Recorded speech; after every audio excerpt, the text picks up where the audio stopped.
Hi, I'm Rick Baker with the partnership. Thanks for joining us today. We're here today to talk about an issue that's unfortunately more prevalent than we would wish in Walton County. We're talking about domestic violence. And I have with me today Judge Mike Burke, the Magistrate Court Judge for Walton County. Judge, we've started a domestic violence task force almost a year ago now. Yes. And we started tracking some numbers for domestic violence as a result of restarting this task force. What have those numbers revealed? We started running numbers statistic-wise probably January of 2012, and in those numbers we've discovered that from an 8-month period from January until August, we've had approximately 480 victims of domestic violence. Now this is just in Walton County. That's been reported to law enforcement. That's an average of about 60 per month. If you have 30 days in a month, that averages out to having 2 victims of domestic violence every day in Walton County. That's one's too many, but to have that many, I mean, it was kind of staggering when I looked at these numbers, and we got the cooperation of law enforcement to do this, and that's the only way we could have this to us. It was just staggering to me that number of victims that we have just in our county. And we've done a segment before on what we're trying to establish here in our county to take care of our victims, and with Project Renewal's assistance, we've been able, out of those, and this is an approximate number, 480, probably 75% of those victims have been contacted by Project Renewal. And whatever needs they may have, whatever services need to be provided to them, have been afforded them that through Project Renewal. And it's just, I think it's helped. It's really hard to determine just how much we're helping, but obviously I think that we are. I don't think that we're spinning our wheels. We're trying to go forward, trying to do a lot of different things that have not been done in the past. With things that we're doing, we are right now, with October coming up, it's the Domestic Violence Awareness Month, the entire month. It's a national thing, and we're going to go along with that, and we have established and gotten a Facebook page for the Walton County Domestic Violence Task Force. Anybody who wants to go to that can just go into the Facebook and type in Walton County Domestic Violence Task Force, and it'll come up. We're periodically putting things on there, upcoming events we may be involved in or we may be doing ourselves.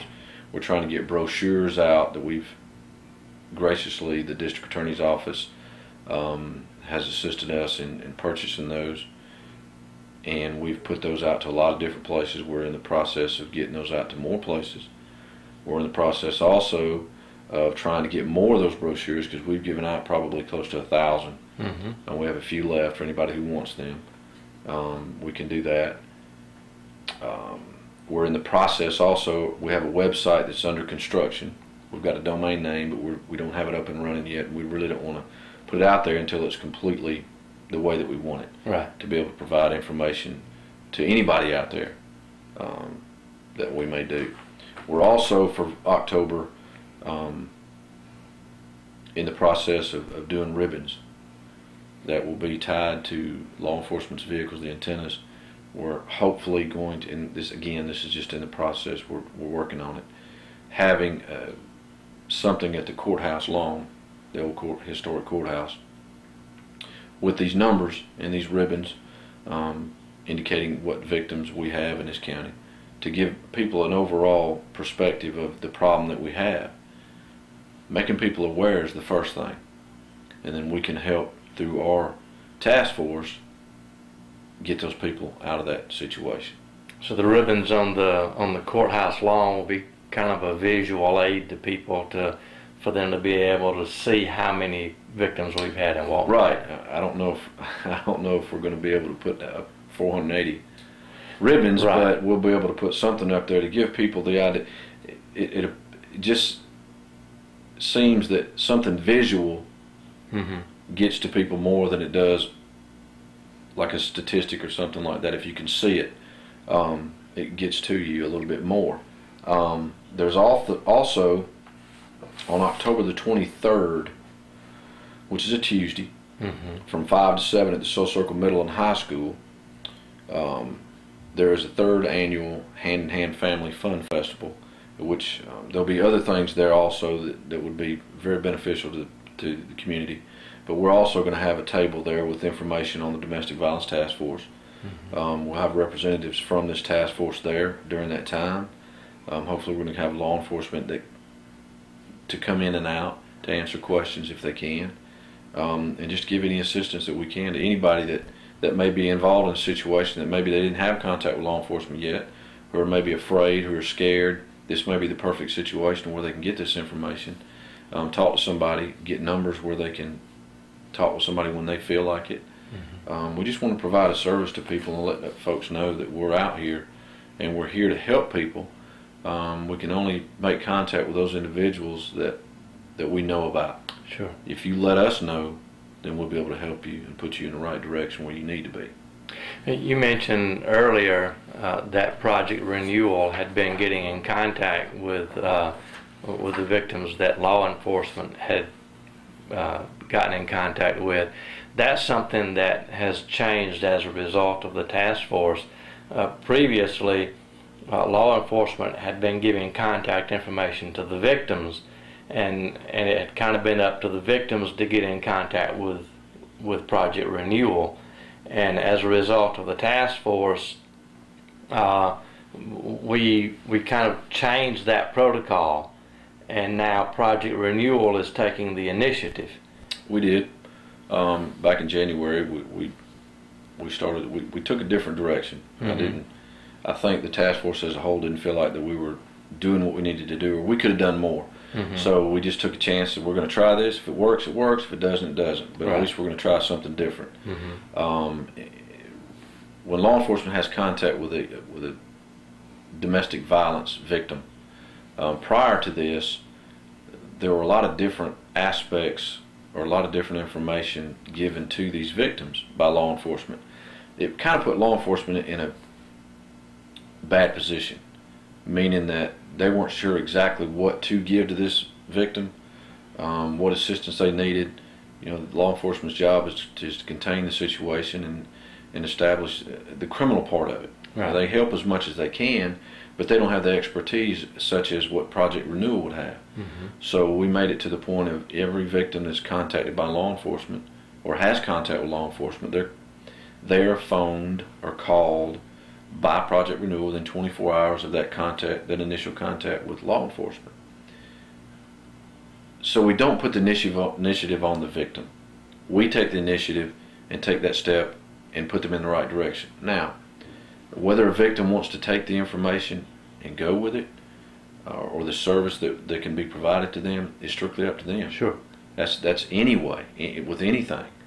But I just felt like prior to January that we were relying on the victims to take that extra step, and I wanted to try this, and it's a trial and error basis. If it works, it works. If it doesn't, then we'll go back to the drawing board and figure out what we did wrong, or we'll tweak it, try to find the way that it's going to get to more victims. And that's the bottom line, is there doesn't have to be an arrest Right. in a domestic violence situation for somebody to be a victim of domestic violence. And I think prior to this, that's the way the task force, not purposely but unintentionally, was looking at it, that there had to be an arrest or criminal action taken for somebody to be a victim of domestic violence. That's absolutely not true. You can be a victim of domestic violence and law enforcement not even be involved. And those are the scary ones. Those are the ones that we don't know about. And without those people taking that step, but if we can show to the public, to the community, that we are here and that we can provide the service for these individuals to get out of these situations or break whatever cycle of domestic violence they're in. And usually it's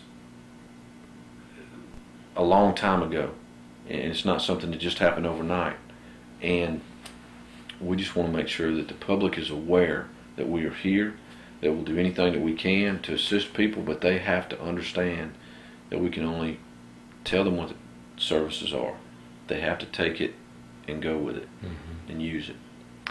And the Domestic Violence Task Force is here as a public service to the community, as a support to law enforcement and to Project Renewal. And if you are in a domestic violence situation and you don't want to call law enforcement, you don't want to get law enforcement involved, but you need help, Project Renewal has a 24-hour domestic violence hotline. It's confidential. You can call them at 770-860-1666. There's always somebody there to answer that telephone. They understand, they know how to help, and that number is confidential. If you need more information about the partnership, our number is 770-207-6060. And again, if you want more information about the Domestic Violence Task Force, check us out on Facebook, Walton County Domestic Violence Task Force. Thanks again for tuning in, and check us out. Thanks.